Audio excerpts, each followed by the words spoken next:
Hola, buenas tardes a todas y a todos. Estamos en el grupo de trabajo 2 del Congreso Internacional de Transparencia 2021, que está dedicado al lenguaje transparente. En este grupo de trabajo vamos a tener un total de 7 ponencias. De esas 7 ponencias, 3 serán presenciales y 4 serán online. Es un auténtico placer y un auténtico lujo contar con el listado de ponentes que nos acompañan hoy. En este listado podemos encontrar, aparte de una amplia variedad de perfiles profesionales, una amplia variedad también de temáticas y de enfoques sobre el tema del lenguaje claro.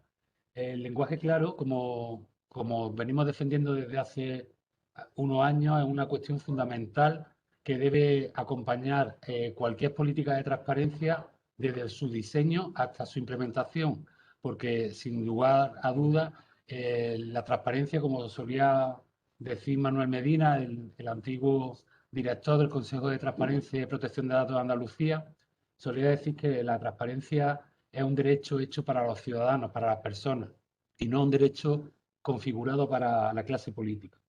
Desde esa perspectiva debemos siempre buscar una manera de que el mensaje que se quiere transmitir sea lo suficientemente claro para que los receptores de este derecho sean capaces de comprender el mensaje sin ningún tipo de problema. Sin duda, siempre también desde otras perspectivas teóricas clásicas, se habla de que si un derecho no es tal si necesita un traductor, si necesita que alguien haga de intérprete del derecho a la persona que tiene que ejercerlo.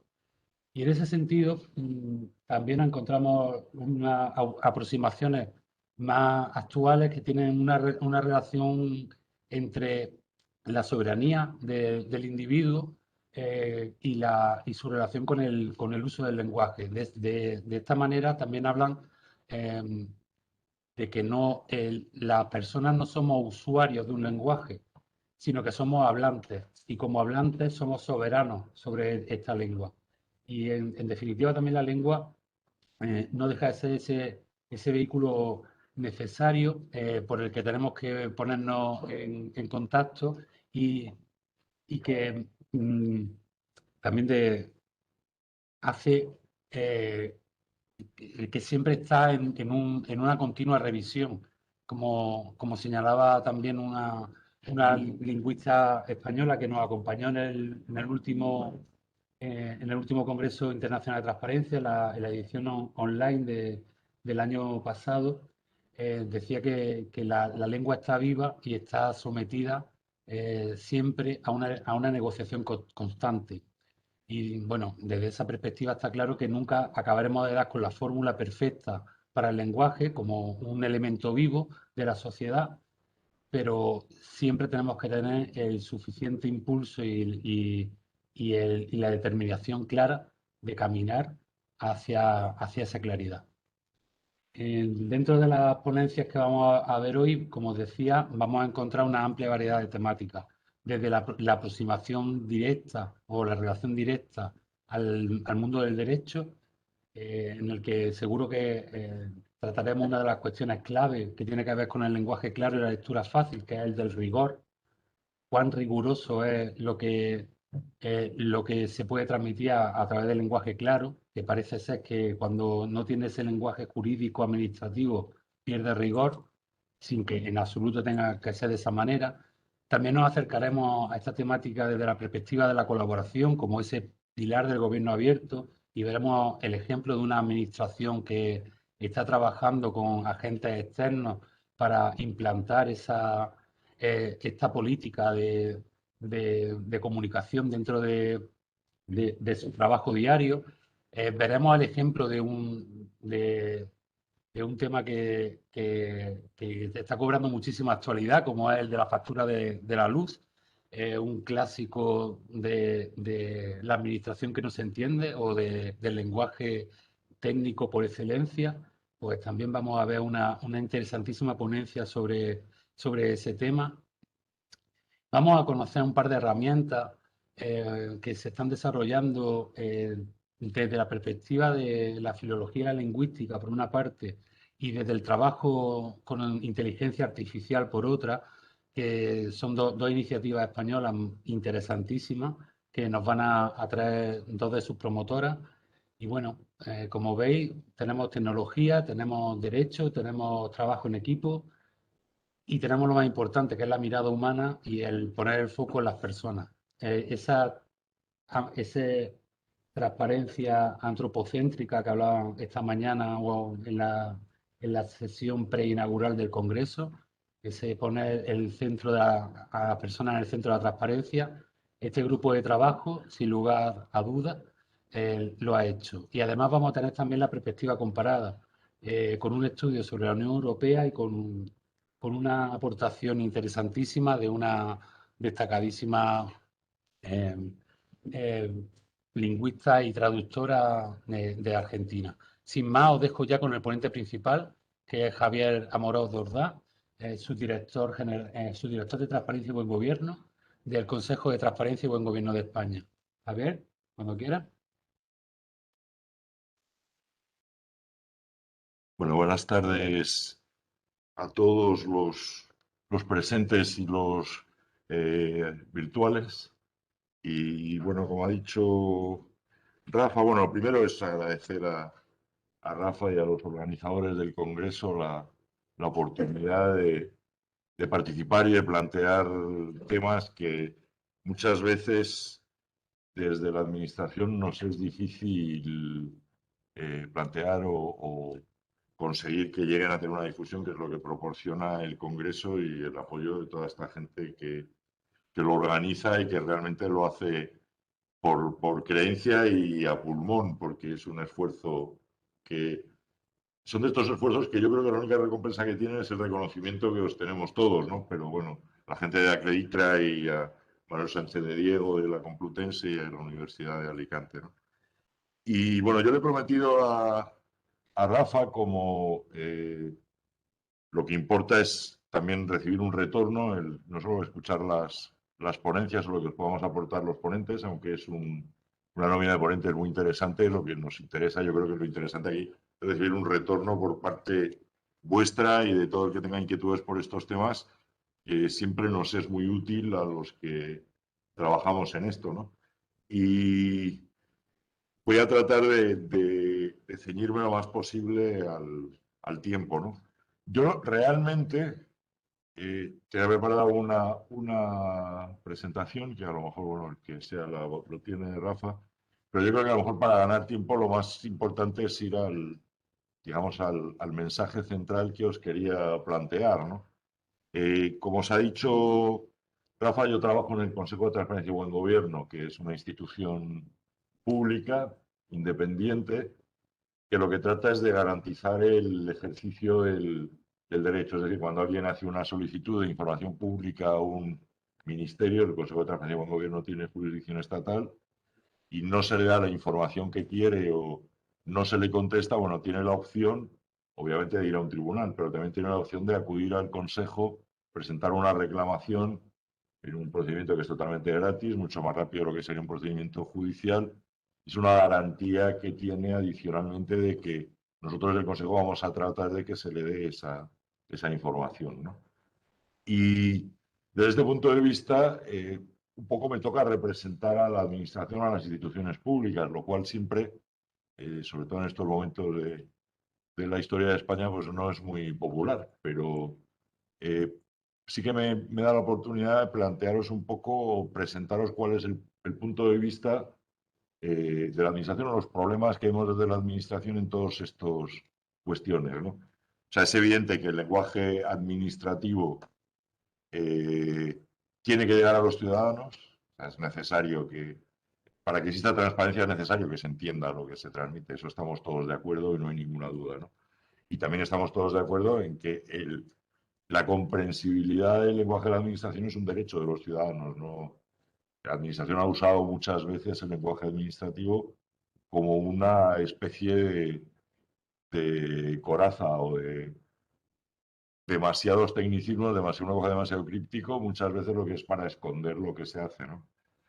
Yo lo que quiero es simplemente poner de relieve que esa impresión en muchas partes es cierta, no es cierta del todo. El lenguaje administrativo es como es porque, como os decía Rafa, en parte tiene que serlo.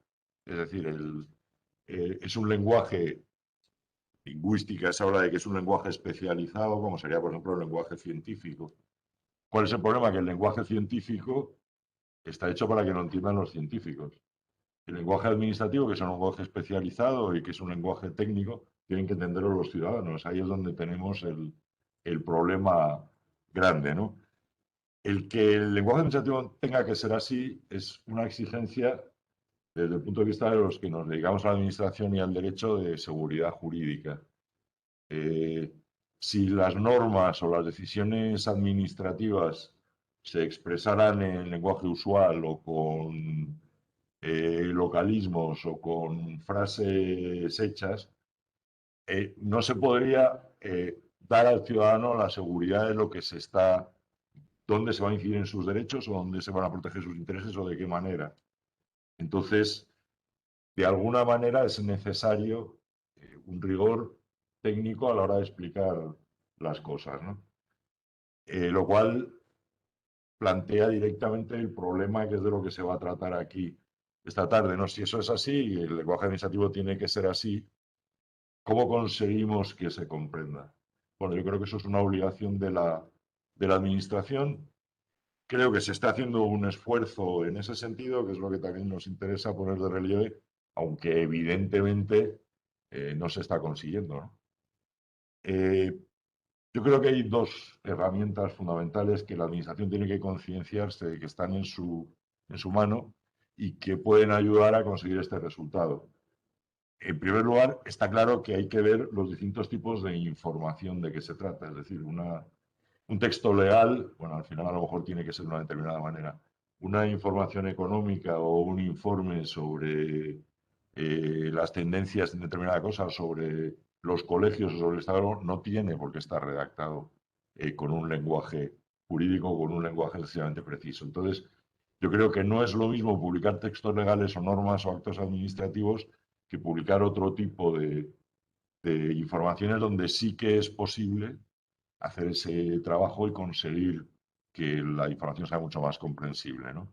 Digamos que yo circunscribiría el problema básicamente al lenguaje, a la información jurídica o al lenguaje jurídico, ¿no?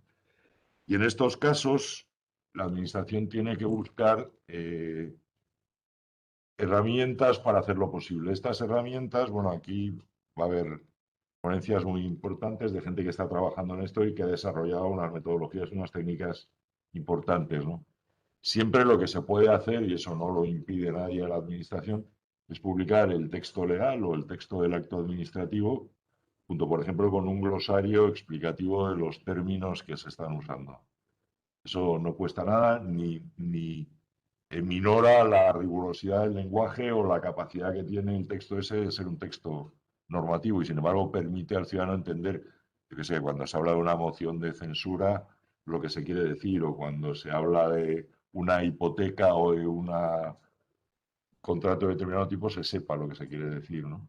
Esto, hay ejemplos en las páginas web de la Administración donde se hace, es verdad que no es muy frecuente.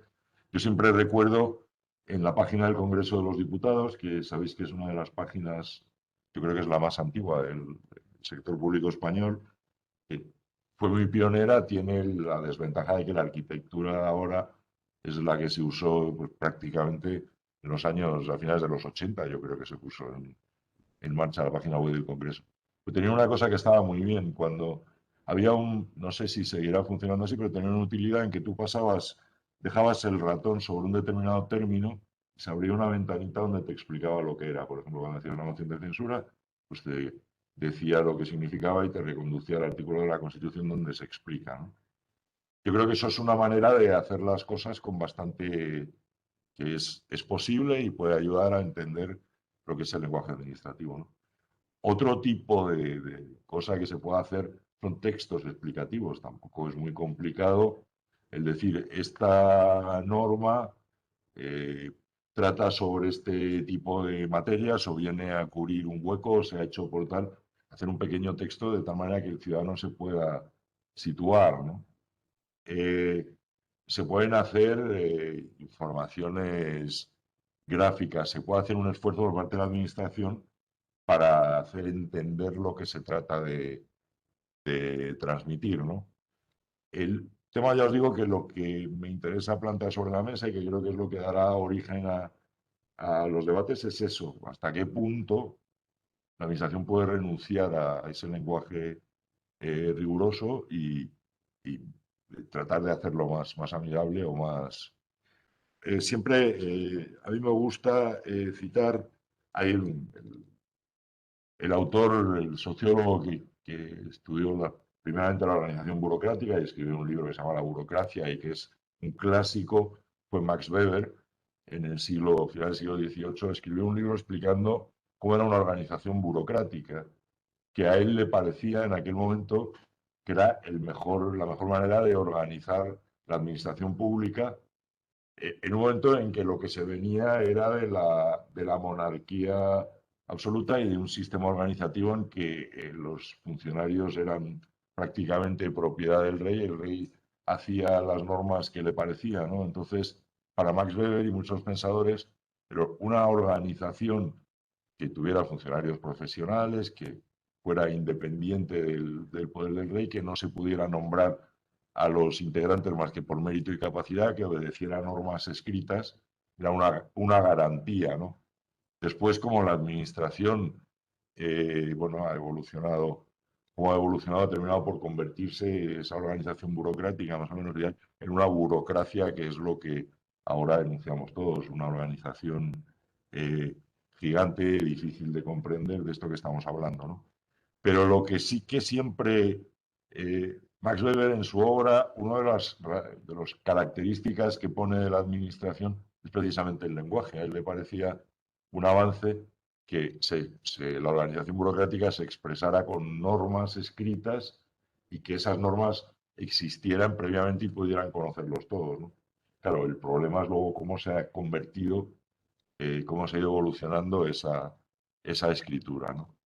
Yo lo que quiero es eso, simplemente plantear el tema y bueno, daros oportunidad que luego preguntéis lo que os parezca.